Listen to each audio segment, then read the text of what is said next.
One of the most important qualities that we are required to call upon on different occasions is the power of spontaneity. We need to take decisions in an instant, and then things need to be executed with laser like precision. There are many times wherein we need to do this, and most of the time, when we are required to call upon such a skill, we fail to go through with it. There is a huge issue with this, and today I'm going to break it down for you and tell you exactly how to be spontaneous and go about accomplishing things in an instant. Now, when do we usually have to really go about calling upon this skill?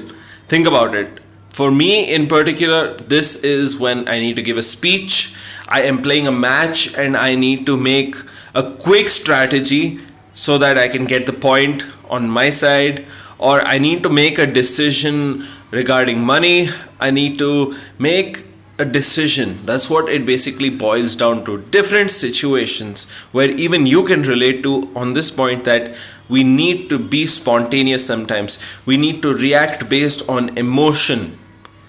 That's the thing. How do you react based on emotion in these situations?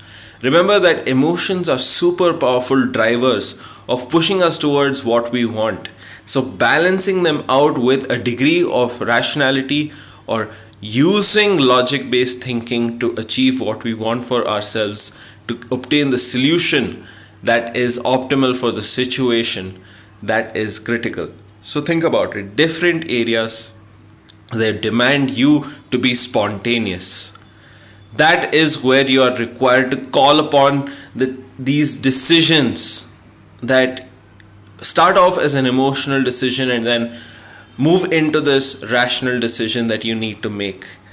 So the best way that I have found to deal with this, to become more spontaneous, to do things in a much more accurate fashion, is to actually associate, to form links and use past experiences, use past performances as a good indicator, or to build your understanding as to how you can go about creating such a shift, because these are challenging situations and being spontaneous isn't easy. However, it's a habit that can be developed. Let's say you're not a very funny person, but you want to tell someone a joke. You have to create a shift, a mental shift where I'm not funny. How can I go about being funny? That's where the shift comes from.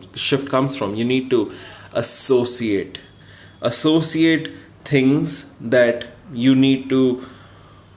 would probably regard as funny in some situations, and then connect them with the present situation, with the current crowd that you're dealing with. Similar form of association can be used if you're giving a speech. If you are required to call upon your skills in an instant of time, you need to make a decision. Associate. See what has worked in the past before, see what will fit the situation best now, and then take that kind of action.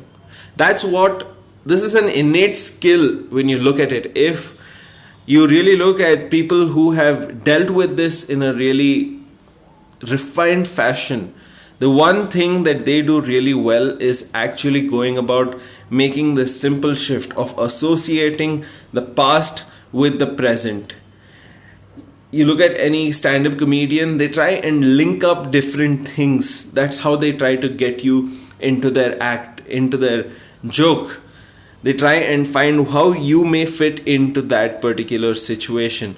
You want to look at a team's performance, the coach rallies them and tells them, hey, this has worked, or this is a strategy that has helped us in a previous performance. Do that to the best of your ability, and then that is likely to get you the results you want to see. So we are required to call upon this kind of spontaneity on various occasions in our lives. So if you want to be funny, you want to give a speech, you want to make a decision, a tactical decision, remember that there is a strategy to it. Number one being association. Number two, making it a habit. Spontaneity is a matter of habit. If you do it long enough, you do it enough times, then it's likely that you are caught less off guard in a situation that you aren't prepared for. So get yourself into that kind of mental framework where, hey, sometimes I need to be spontaneous. I need to think on my feet and then make the decision that you need to, and systematically get better and better at thinking on your feet.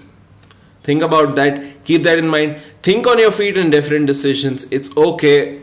Make mistakes. But remember that don't repeat those mistakes because they may cost you in the long run. Learn from people who have been there and done that, and then thinking on your feet becomes a smooth ride. If you found this video useful, make sure you leave it a thumbs up.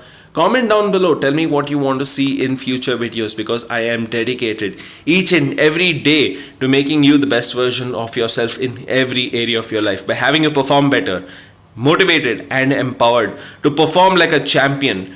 You need to be a part of this channel.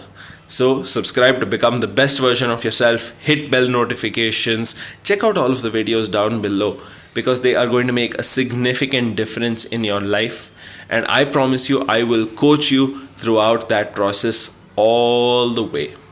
This is Vikram signing off, and I'll see you in the next session. And small announcement, there is going to be some great content coming your way very soon, so stay tuned. See ya.